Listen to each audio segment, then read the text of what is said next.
Hello everyone, this section describes how to start, stop, and rebuild instances based on instance lifecycle management.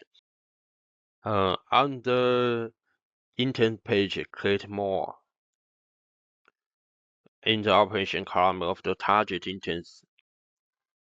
As you can see, we have other options like blah blah blah. For her, I will show you stop and start. Click Stop in the displayed dialog box. Click OK. Okay, wait is reduced. If it's reduced is stopped, it had been stopped successfully. It may take approximately 1 minute.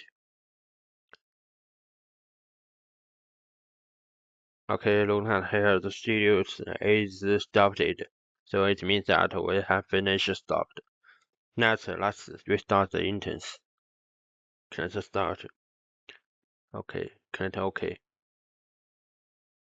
And wait the reduce to be available.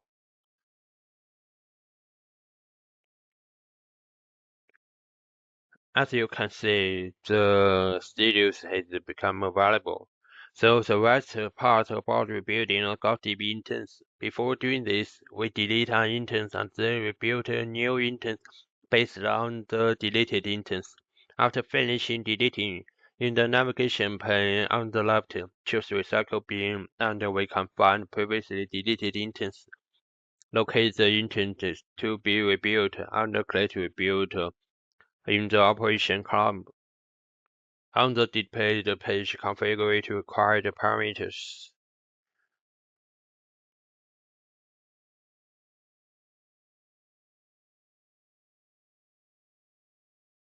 And then click Next.